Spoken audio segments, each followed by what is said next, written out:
के, जिस दिन युगांडा से हारेंगे, और मैं युगांडा से ये हारेंगे तो इनको समझ आएगी जिस दिन, उस दिन आप लोगों को समझ आ जानी चाहिए थी, क्योंकि हमारे लोगों में अक्ल समझ तो है ही नहीं ना। हवा में से आप लोगों के मुल्क के अंदर बी टीम सी टीम आने लग गई थी ना, उस दिन से आप अंदाजा लगा लो कि आपकी क्रिकेट जा किधर रही है। समझ आ गई? आप लोगों को कोई घास ही नहीं डालता, पाकिस्तान टीम को कोई घास ही नहीं डालता। हम खुश हो जाते जिम्बाब्वे से खेल के, हम खुश हो जाते इससे वेस्ट इंडीज से खेल के, हम खुश हो जाते श्रीलंका से खेल के। यही हाल वुमेन्स की टीम का भी किया हुआ है। उनको भी कभी जिम्बाब्वे के अगेंस्ट ले आते हैं, कभी किसके अगेंस्ट ले आते हैं, वो भी वुमेन्स भी खेल के खुश हो जाती हैं, चलो जी हमने बड़ा कोई तीर मारा। तो आंख लगा हुआ इस मुल्क के अंदर, पाकिस्तान क्रिकेट का मजाक लगा हुआ है। तुक्के में, हर काम तुक्के में होता है। वो तुक्का लग गया तो देखो जी हमने कितना जबरदस्त काम किया। और तुक्के कोई बार बार थोड़ी लगते हैं। जब चीजें सही नहीं होंगी तो तुक्के कहां से लगेंगे? सही है भाई। अब इसमें 3 चीजों पे, तू हेड कोच बना हुआ है, तुझे इतना पैसा दे रहे हैं, तू करने क्या गया है?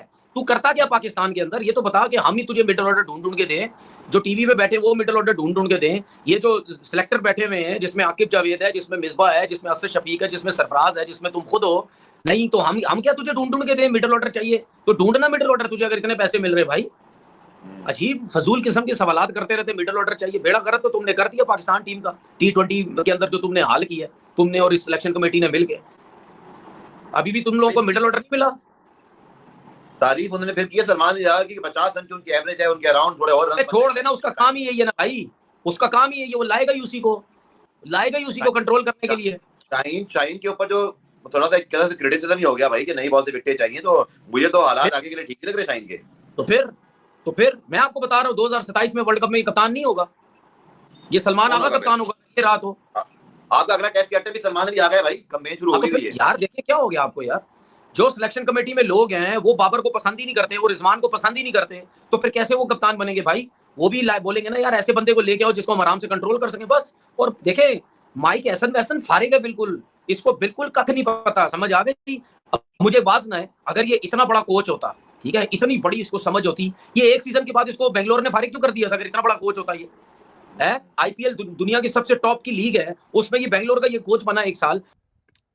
हमारे जो हेड कोच है ना, उनकी मैं एक इंटरव्यू सुन रहा था, उनकी पॉडकास्ट सुन रहा था, कुछ भी आप उसको कह लें, उनकी गुफ्तगू सुन रहा था और खाना खाते हुए सुन रहा था। तो खाना हजम नहीं हो रहा था मेरा, मतलब मुझे बड़ी प्रॉब्लम हो रही थी खाना खाते हुए कि यार ये हमारा हेड कोच क्या बातें कर रहा है। मतलब जो बातें, जो एक्चुअली मसले मसाइल हमारी क्रिकेट के हैं ना, जिन बातों को हम हाईलाइट करते हैं कि आपके पास पेस की कमी है, आप पीएसएल को ही इंपॉर्टेंस देते हैं, फर्स्ट क्लास को इंपॉर्टेंस देते नहीं है, जो जो बातें माइक हेसन को नहीं करनी चाहिए वो सारी बातें माइक हेसन कर रहे हैं। और शायद ये उनका स्कूल ऑफ थॉट है। मिसाल के तौर पे मैं यहां हमेशा एक पॉइंट हाईलाइट करता हूं कि आपके पास ना मैचेस बहुत ज्यादा कम हैं, आपकी वनडे की टीम बहुत ज्यादा स्टेबल होनी चाहिए। लेकिन माइक हेसन साहब बात करते कहते हैं we have to widen the group rather than selecting the same players at the same time. मतलब हमें अपने प्लेयर्स की तादाद को बढ़ाना है, बजाय इसके कि हम हर दफा सेम प्लेयर सिलेक्ट कर रहे हैं। चलें, आपने प्लेयर्स की तादाद को बढ़ाना है तो शादाब खान फिर कहां से वापस आ गए?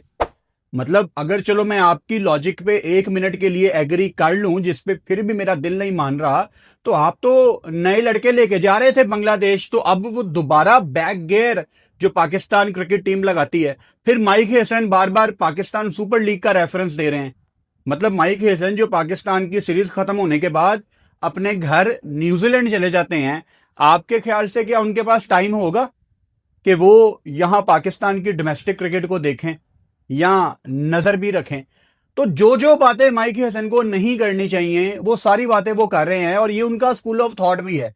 आपके सामने सबसे बड़ी एग्जांपल शादाब खान की है, और पाकिस्तान क्रिकेट में ये कोई ढकी छुपी बात नहीं है कि शादाब खान माइक हेसन के एक फेवरेट प्लेयर हैं। शादाब खान को खिलाने के लिए माइक हेसन किसी भी हद तक जा सकते हैं। माइक हेसन को कोई फर्क नहीं पड़ता कि शादाब खान 2023 में आखिरी दफा पाकिस्तान से वनडे खेला हुआ है। माइक हेसन को कोई फर्क नहीं पड़ता कि शादाब का आखिरी लिस्ट ए 50 ओवर का डोमेस्टिक मैच 2024 में है। अगर माइक हेसन को ऐसा लगता है कि मुझे शादाब खान चाहिए, तो वो सारे के सारे रूल्स तोड़ देगा और उसको सिलेक्ट कर लेगा।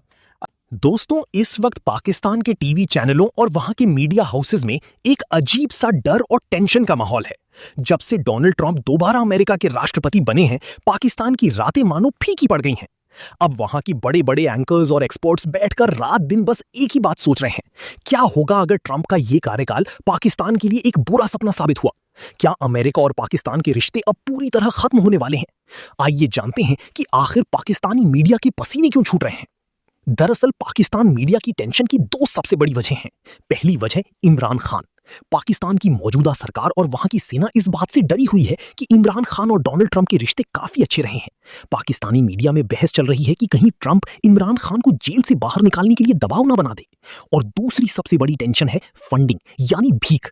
पाकिस्तान की आदत रही है कि वो हर बात पर अमेरिका के सामने झोली फैला देता था, लेकिन ट्रंप का सीधा सा उसूल है, नो फ्री लंच। ट्रंप पहले भी कह चुके हैं कि पाकिस्तान ने अमेरिका को सिर्फ धोखा दिया है। ऐसे में पाकिस्तानी मीडिया रो रहा है कि अब IMF से लोन मिलना और मुश्किल हो जाएगा। अब बात करते हैं उस डर की जो पाकिस्तानी मीडिया को सोने नहीं दे रहा है। वो है भारत और अमेरिका की दोस्ती। डोनाल्ड ट्रंप और भारत के प्रधानमंत्री नरेंद्र मोदी की केमिस्ट्री पूरी दुनिया जानती है। पाकिस्तानी एक्सपर्ट्स अपनी शोज में खुलकर मान रहे हैं कि ट्रंप के इस कार्यकाल में अमेरिका की फॉरेन पॉलिसी पूरी तरह भारत के पक्ष में रहने वाली है। ट्रंप की अमेरिका फर्स्ट नीति का मतलब है कि जो देश अमेरिका के काम का नहीं, उसे वो भाव भी नहीं देंगे। और आज की तारीख में कंगाली से जूझ रहा पाकिस्तान अमेरिका के किसी काम का नहीं बचा है। आतंकवाद की मुद्दे पर भी ट्रंप का रुख हमेशा से बेहद सख्त रहा है। तो भाई कुल मिलाकर बात यह है कि पाकिस्तानी मीडिया का डर बिल्कुल जायज है। ट्रंप की व्हाइट हाउस में रहते हुए पाकिस्तान को अब वो पुरानी तवज्जो और करोड़ों डॉलर्स की मदद बिल्कुल नहीं मिलने वाली। अब देखना यह है कि क्या पाकिस्तान अपनी गलतियों से सीखेगा या फिर से किसी नई संकट में फंसेगा।